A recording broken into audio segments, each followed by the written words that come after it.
You're a bad guy, I don't want to talk to you. You really are cold. You were sort of like calling Israel crazy. It's preoccupation with physicality. And the conversion wasn't good. The conversion therapy didn't succeed. No. It's a big deal, these people next door. Bastion of Western liberalism in the Middle East. Tel Aviv! They go like... Beautiful clothes wearing, coffee drinking, theater going, white glove wearing. What about Sudan? What about Uyghurs? And that really is an immaterial argument. The balance is tipping between whether Israel cares or not. It's like the British Empire, but if India was at the M25, it's promised by God. Nationalism has the potential of being very positive. And then you'd kind of potter about the house. What we've seen in Gaza, it's completely monstrous. Why are you so interested about it?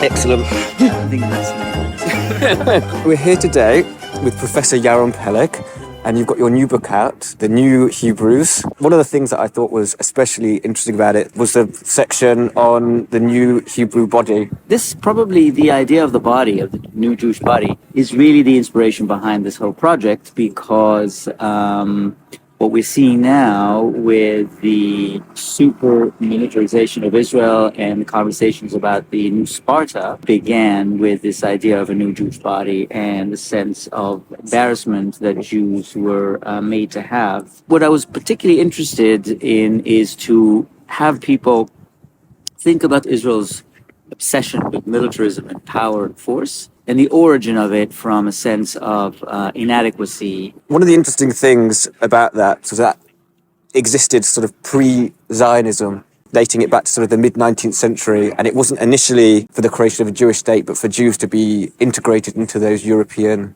societies. It's an interesting evolution, as you say, because originally, of course, the wish of Jews to prove themselves, and the fact that they're men, it was a very masculine thing. It wasn't really a feminine thing. So it's a masculine anxiety. Began as a sporting focus, an athletic focus. So the establishment of a lot of Jewish athletic societies, and a way to show that they can also do this and that they're wholesome and healthy. But in Palestine, the focus on sport really was irrelevant because the community lacked so many basic things. Physicality was directed at establishing agriculture, construction, road building, infrastructure building. And so athleticism really was sidetracked by this. And even though it's known as a military power, it's not particularly known as an athletic, as a sporting power. These European Jewish athletic clubs produce some really magnificent athletes, boxers, football people, and swimmers and runners. That whole thing was completely sidelined by the... you really are cold. I am cold. Was that linked structurally at all to militarization? Or are they separate phenomena? This is a cultural phenomenon that has nothing to do with the militarization of Israel. Well, it was an interesting coincidence and conditions in the sense that there was, to begin with, this obsession with proving yourself physically, masculine wish to prove yourself worthy physically. That eventually coincided or merged with the growing tension with the local Arabs and the need to fend for this new community that aroused resistance by the locals. Preoccupation with physicality and growing need for military organization merged eventually to create the Israeli sort of militarism or focus on the military. You have here sort of preconditions, focus that was then expressed through militarism. Certainly not in early Zionism. Militarism was not really part of mainstream Zionist thinking. That was all part of the normalization of the Jew, is that Jews were unusual in being cosmopolitan, not being so represented in physical things like fighting and in the army and also farming. That's no longer normal. And now European societies are all cosmopolitan, once again Jews not kind of being part of that sort of Western normal. The way that Israel's developed has led less to Israel being another nation like the European ones and more to being like a sort of another crazy Middle Eastern one, which is the worst fear of those kind of early European Zionists, was to not end up being seen as sort of as the Orientals, the other again. The cosmopolitan Jew wanted to become more nationally normalized vis-a-vis European models, came to do so through Zionism. And now, because of Israel's sort of rogue statehood, so to speak, there is a tendency amongst Jews outside of Israel who want to go back to that cosmopolitan Jewishness that's not associated necessarily with the nationalism. At the same time, you're saying crazy, you were sort of like calling Israel crazy. It's true. And in some respects, because Israel is so much younger, not so much younger, but at least 100 or so years younger than countries like Germany or like Italy. If you look to the very volatile and militaristic ways European nations fix things between them until the Second World War, really, Israel is going through a similar stage by trying to fix its borders. Wars, which were typical of European countries 100, 200 years ago, are still going on in Israel. It seems to me that in some ways it's unlikely to go that way, the same way, because it's becoming less and less secular and modern. Israel would resemble more kind of that path maybe sort of 20 years ago. It's not only in Israel, but the sense of forward progression worldwide is much less clear now. If you look at Israel and the unrest within the country, that is not that different from processes that countries in Europe, the United States, even India are undergoing at the moment, where these kinds of old liberal orders are trying to figure out new ways of doing things. And in all of these countries, Holland, in Denmark, in the United Kingdom, in turmoil at the moment because of these changes in the direction that's unclear. So Israel is part of that general unrest because it very generally belongs to that sort of Western world, because that's where it came from. The aspect that is unique about Israel is the religious aspect. Again, when you speak about religion, it's a problematic a term with respect to the Jewish faith, because it's sort of a civilization, a way of life, a history. So it's really much more difficult to separate the two. The Zionists, what they try to do is to sort of mimic that separation in their suppression of religious aspects of Judaism when they created Zionism. These elements that have been suppressed in the past are becoming more and more prominent. Various reasons, some of them I think inherent to the culture, to the civilization, that is Jewish civilization, and some because of the specific conditions in Israel, mostly the abnormal and continued state of emergency. By the way, you can also say that could have been somehow resolved, but the leadership of the country, as well as the population, chose in a way not to do so. The fascinating thing about these early Zionists is they really wanted to change Jewish history. Maybe they were too optimistic, and you in fact cannot separate that messianic Jewish element, because Zionism really is secular messianism, something that none of the nationalities in Europe that emerged in the 19th century were. Messianism on a national scale, on a civic national scale. And they tried to convert it, and the conversion wasn't good. The conversion therapy didn't succeed. No. Louis spoke about Israel being crazy, and Israel is quite universally perceived among the left wing as being a crazy country at the convergence of this messianic element and this constant state of emergency. But I don't think in Western liberal political discussions Israel is viewed as a crazy country. Isn't it great to have a kind of bastion of Western liberalism in the Middle East, a place where there are gay rights and there are women's rights? Only makes it crazier as far as I'm concerned. All these gays and women walking around. I mean, it's one of the stated goals, and it's probably the biggest success of Hasbara. The majority of people that aren't looking into it or thinking about it that much are inclined to say secularism and liberalism and civil rights for all in the Middle East, which obviously couldn't be further from the truth. Come to Tel Aviv! A lot of sort of whataboutists will tell you, well, what about Sudan? What about Uyghurs? And that really is an immaterial argument, because those places are not seen as part of the West, as part of the club. And Israel is seen as part of the Western club. One of our members is a rogue member, and we'd like to bring it in. The same thing happened with South Africa. These sanctions, for example, the reason they don't work with Russia and Iran is because they're not members of the club. What Israel is doing to the Palestinians is really being done in our name. The balance is tipping between whether Israel cares or not. Whether Israel's more like South Africa that wants to be part of the West, or whether it's more like Iran that just doesn't care.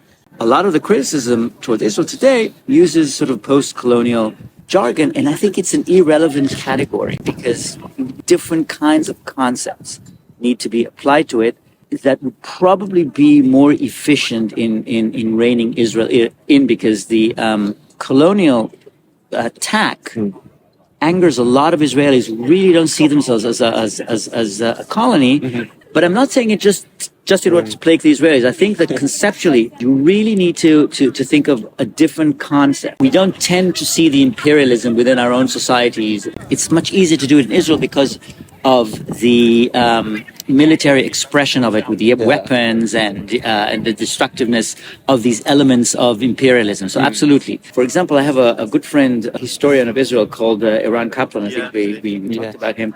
He has this new idea of looking at Israel sort of like thinking about it as in the concept of a computer game, emotional detachment that you have within a computer game where you can create a lot of deaths remotely and you don't really feel it.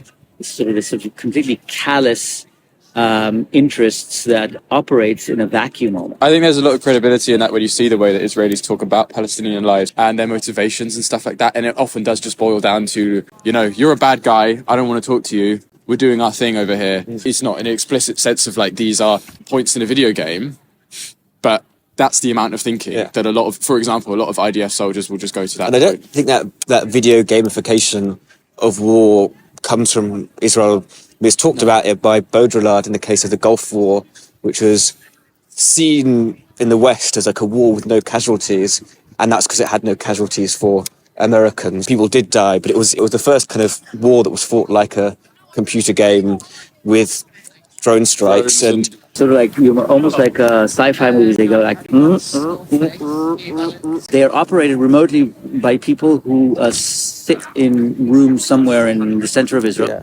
And that kind of emotional detachment is really, I think, part of the terror in this new direction. So I think, again, that we really need a different conceptualization, which would bring a greater moral commitment and urgency to a situation. Because colonialism, people think of the British Empire, the United States, not really alive and meaningful today. One of the ways in which colonial lens still is useful is the way in which kind of Israel functions as like a periphery. A lot of its kind of new economy is based on its kind of constant state of emergency. The amount of land is so small. It's one of the world's smallest imperial land grabs, but it's land that's become so valuable because of like the high-tech capital that is in the area, that's in the Tel Aviv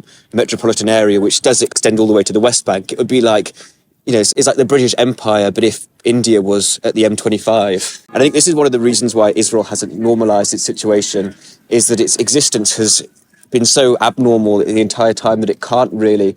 Israel would be a poorer country without military-industrial complex. Everyone was saying, when will Israel become economically overburdened by this war, by this total mobilization? And yet the numbers always go up, the GDP always goes up. Modern capitalism is so unproductive, and I guess this is possibly where the difference is between the old imperialism and whatever new thing we've got to come up with, new word. Britain was a very productive metropole, and a lot of new metropoles don't produce all that much. They're centers for capital to expand. Territory is, in fact, really immaterial for the country's economy, and I really see it as an old-fashioned sort of 19th century fight for sovereign legitimacy, because, as you said, the territory is so minimal. It's also, it was just being said. Let me ask you something. Why are you so interested about it? My mum grew up as a socialist Zionist, and she was so disappointed by the reality she found on the ground that she never went back after her 6-month stint on a kibbutz. The kibbutz was not socialist enough for her? She was shocked by the existence of racism in a society that she'd thought was this perfect society, Arab laborers who weren't part of the kibbutz, and that, there were checkpoints and all these. You're really talking about Zionism, but I mean, in many ways, the term itself is really a historical term, doesn't necessarily express what Israel is about now. And I perceive it very strangely, because if you're anti-Zionist, you're probably talking about history and about the Zionist project, which is, you could absolutely be. But speaking about Israel as a Zionist state today seems to me, again, is a bit anachronistic. I find the discussion, the so-called Israel's right to exist, is so silly. It's so idiotic. Because whether it has a right or it doesn't have a right, it does. That mantra that you hear a lot that's relevant now is just that states don't have rights. Rights are a thing that are bestowed upon a human against the state. Yeah. Rights are inherently anti the state. Because this notion of, Israel has a right to exist, no state ever has been bestowed with a right to exist. Yeah. British Zionists will talk about it in the terms of focus on Israel's right to exist. And that's either because it's promised by God, or it was given to them by the United Nations in 1948. Mm-hmm. I think both of them are silly things to focus on. It's immaterial. I mean, from that perspective, we should dismantle all of the Americas. Those early insecurities that led to Zionism, how have they kind of played out since? Yeah, it's really interesting.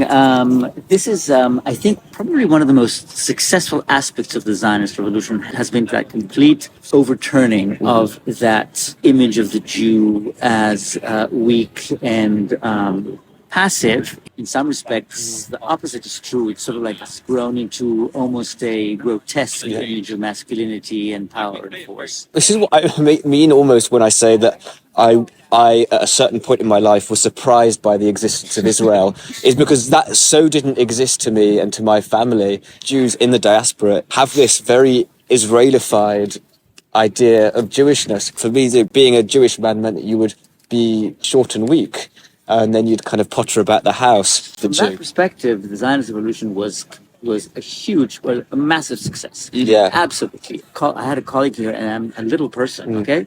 I had a colleague here who was, every time I would walk into a room, he would kind of like do a theatrics of like getting away from me, because I do some kind of some martial arts maneuver on him, because that was the Israeli army. Yeah. I mean, what's that silly martial art called? The Israeli one. It's called Krav Maga. Krav Maga. Keep your body in motion at all times, using your arms to do. This last war has sort of like taken that image and grotesquified it, really. What has developed in Israel also, paradoxically, is that sense of Jewish vulnerability and a victimhood discourse ever since the Eichmann trial in the 60s, all the way to labeling the 7th of October as a pogrom. It was not a pogrom. Israel is a very, very strong country, and portraying this isolated case of random brutality and violence as pogrom is an indication of victimhood that Israelis have sort of like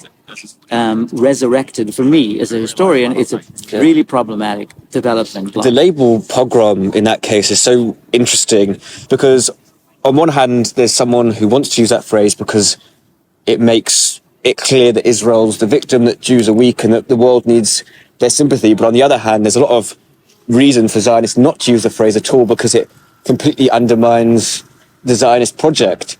To view it as an attack on an unprotected community, rather than, and it being a pogrom, calling it a pogrom highlights the fact that it was a security breach. I mean, it was horrible, it was mobby, it was all of the things that people say about it, but calling it a pogrom, I think, is really problematic. Yeah. You do still see a lot of charities that are simultaneously like donating drones to the IDF and then running like PTSD yoga sessions in Bali for traumatized IDF soldiers. The sensitivity, that's the woke right. Yeah, the sensitive, that we care about the feelings of people that are committing heinous, unforgivable acts. This is the crisis that Israel's now in. It's full of people who are traumatized from their own actions. It's so asymmetrical, the warfare. And it's hard for the international community to sympathise with that, because it's not in the trenches in World War One, and you're a 16-year-old boy, and you've got soldiers on each side of the war aiming their guns in different directions because they don't want to kill. You've got people that love to kill and love to destroy. I think it's a socialization. It's a question of socializing. I mean, people are socialized to do it, to think of the Palestinians in a certain way, and that's what they do. and it becomes easier to kill them. Some of the outlandish behavior of Israelis these days is not particularly known outside of Israel. If the world were to know about it, there would be even worse reactions. Yes. People are just lunatic. Some of the things have kind of gone fairly viral. IDF soldiers' TikToks of holding up like pants that from like Palestinian women's drawers, or I saw a video of middle class, probably imagine from their looks, are like centrist Israelis in their sort of their yoga pants doing like a fitness class singing Death to Arabs. I don't know if you've seen that. Yes.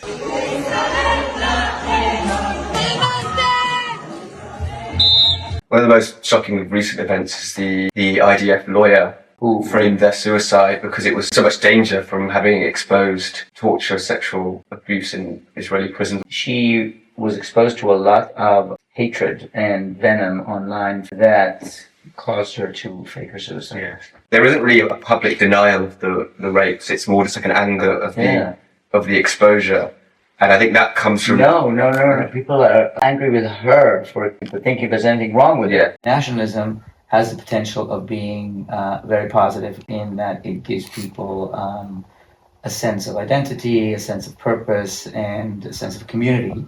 But of course, all of these things can be taken into extremes, and they tend to get there under duress, under pressure. That's the kind of conditions that obtained, and they're only worsening because we talked about it also, the psychology of the Jew as the underdog, the Jew as the persecuted, the Jew as the victim, somehow hasn't been eradicated from the Israeli psyche.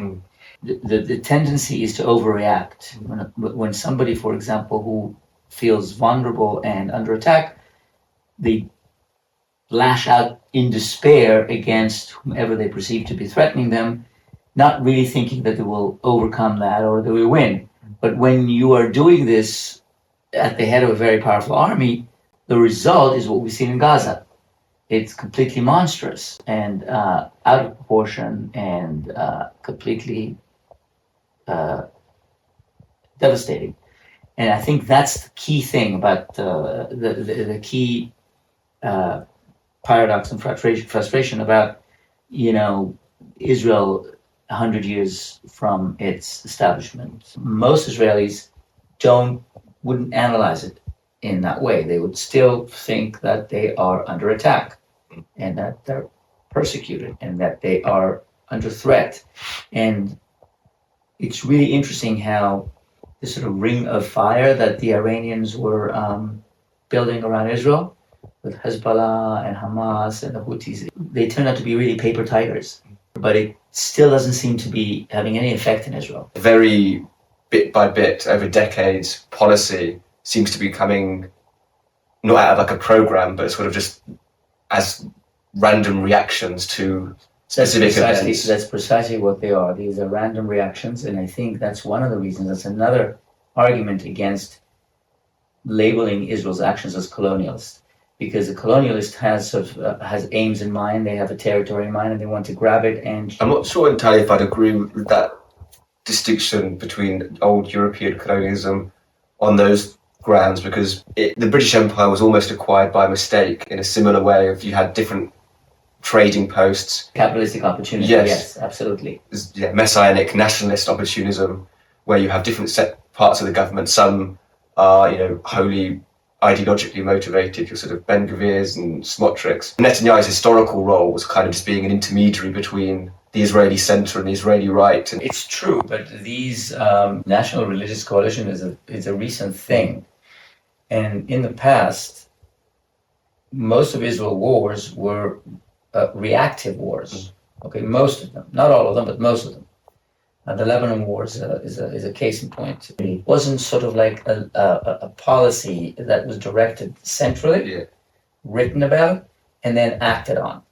It was as a result of its situational annexation. It doesn't make it better. The 6-Day War was unplanned, and then what was planned was the settlement project afterwards. And I guess that goes back to the founding of Zionism, where the location of kibbutzim and moshavim were considered like military outposts. Like you mentioned it in your book, even the way that agriculture was talked about was, these military way. But even the expansion into the West Bank, but I mean the settlement of the West Bank, even that was reactive from the point of view of the government. It wasn't government policy, as you noted. Yeah. The government, after the fact, sanctioned what they were doing and allowed them to stay there and supported them and protected them. And eventually that reaction became policy. The incursion into Gaza and the flattening and bombing of it, annexation of parts of Gaza, the eastern parts of Gaza by the IDF. And it also has that kind of random element to it, of the line that Israel will probably eventually kind of annex, put settlements in, was a kind of random line that was agreed in the ceasefire agreements of the Yellow Line, and it wasn't meant to be the final. It wasn't it was just the one of the stages in the ceasefire agreement that Israel has decided to get stuck on. At one point, they were talking about trying to get people to get countries to agree to it for Palestinians to be expelled, to the Congo or wherever. That's what I mean. But these kinds of reactions in the region, certainly in Israel, tend to become very long policies and long conditions, such as, for example, the annexation of, eventually the Golan Heights, for example, was annexed. It was very bizarre behavior in many ways, the creation of settlements in Gaza to begin with, because Gaza in many ways is very helpful to Israel because it's a population absorber for all the Palestinian refugees who previously lived all over the south of the country, all the way up to Jaffa, all the way to Beersheba, have been concentrated in this little area, trying to get a little bit more land in like a refugee camp. And there is kind of like a cognitive dissonance in Israel. There's a wonderful skit. His name is Yosef Ador, and he wrote this really wonderful skit, and that was in the 90s, where the central character is this middle-class woman, and she has a conversation with a reporter, and she said, "Did you know, something very peculiar happened to me. I suddenly realized that they're Palestinians. You go about your life, you go shopping, you go on vacation. I mean, I don't necessarily look to the right or to the left. I didn't think about it." And he asked her, "And didn't you have children in the army, sons who went to serve in the territories?" "Yes, I did, but I saw them on the weekends and, I did the laundry for them, and I didn't really talk about what they did. It's a big deal, these people next door." And she said, I'm telling you, I'm really shocked. I have give me some time to sort of absorb this. That kind of skit is the cognitive dissonance of most Israelis. They go about their lives. They know very well that there are people out there. Is extremely problematic, to say the least. Israelis go about their daily lives without giving any thought to the Palestinians who live literally kilometers away from them. And I think the separation wall is an absolutely poignant visual expression of that cognitive dissonance. There's the wall, and you don't even think what's on the other side of the wall. It is not my business. It's not my problem. And that, I think, is different from the kind of grand vision that inspired the early Zionists, grand vision as well as some ignorance. It's really interesting to see the kinds of changing dynamics, because in various places in Israel around the 48 war, in cities where the Arabs were a majority, for example, Tiberias or Haifa, military operations in those cities were very mindful of the Arab majority.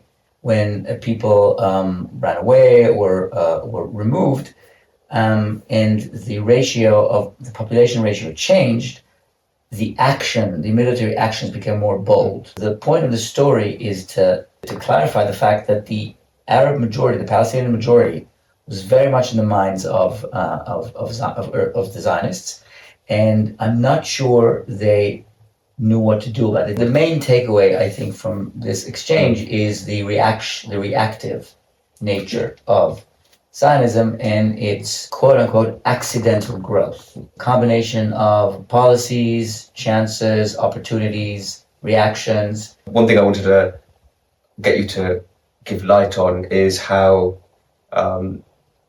how the Jewish people have been sort of constructed as a sort of transnational global people across borders, predating Zionism, and how that emerged into modern Israeli identity, how Jews functioned globally as a community for so long. By the way, that was one of the biggest challenges, of course, of Zionists, who wanted to create a unified Jewish nation, which actually never existed. And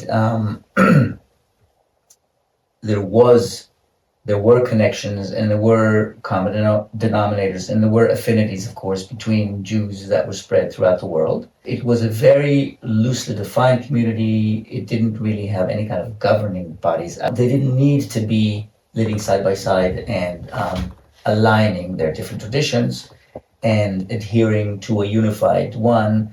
Under Zionism, the attempt to create a much more unified community along European nationalist ideas and ideals, history, language, religion, etc. All these sort of like categories that make up the modern nation. The challenge was modified by the fact that most, not all, but most of the settlers came from similar backgrounds. Most of them in Eastern Europe. There was a small community from Yemen. There were communities of indigenous Jews in Palestine, most of whom were religious and didn't really subscribe to the Zionist project. So the founding community had the benefit of coming from a vaguely similar background. And because it was so difficult, the conditions at the beginning were so difficult, it was also a self-selecting process. The people who came there, by and large, were people who believed in the project and adhered to it and wanted to implement it along similar lines. Because it wasn't just Mizrahi Jews who didn't fit that Zionist mold. There were all kinds of cases of, say, German Jews who, there was a very high emigration rate of German Jews who came to Palestine, then moving on to America or Britain or wherever, because to be a successful Jew in Germany would mean speaking German, living in a mixed city, whereas you wouldn't need to become Russian to sort of be a sort of middle-class learned Jew. Jews had their own collective institutions in which they spoke Yiddish, and their own theatres and their own factories and law firms that were based on the Jewish community in the same way that you might have for Lithuanians or Tartars or any other sort of group that were living within the sort of big Russian empire. Zionism arose as an ideology as an articulated ideology in Middle Europa because of the glass ceiling that these acculturated and fairly well-to-do Jews experienced in their lives and their sense of not being able to go all the way. Out of frustration, that's the way I see this, they thought of the national solution for themselves. I mean, Herzl famously said, right now I'm not considered a German. Once I go to Palestine and we establish our own state, I'll become a German. He didn't, by which he meant an equal member in the national club, okay? But when it was time to pick up and leave to Palestine, these Viennese, beautiful clothes wearing, coffee drinking, theater going, white glove wearing people didn't want to go to some, as they thought about it, some wild Asiatic country where there's none of these amenities would be available. So it wasn't for them. It was much more attractive for Eastern European Jews who were by and large poorer. It had nothing to lose, in fact. So they said, all right, we'll make the trade. And even that, most of the Jews who left Europe between 1880 and 1920, about almost 3 million, 2.5 or so million, went to the United States and Canada, England, or British colonies. Very few went to Palestine because it wasn't a very hospitable place. Yeah, historians really like generalizations and imposing some kind of narrative. I imagine a lot of it was opportunistic, a lot of it was experimental, and not necessarily more than that. However, there was a sizable group of people who were ideologically motivated to do so. Incredible as it sounds to us today, there are some people who told Jewish immigrants who wanted to go to the United States not to do so because eventually anti-Semitism and discrimination against Jews will get to the same level it is in Europe, and they are just wasting their time. They should really think very hard about their choice right now at this crossroad in their lives and do something different. Try to change the Jewish history, Jewish fate, much more fundamentally, much more principally. And so they're the ones who ideologically believed in creating something different and doing so in Palestine under the ideology of Zionism. But they were a minority, but a very resolute minority. And a resolute minority, as we know today, even from social media, can create a lot of, can take things into very specific directions, very powerful.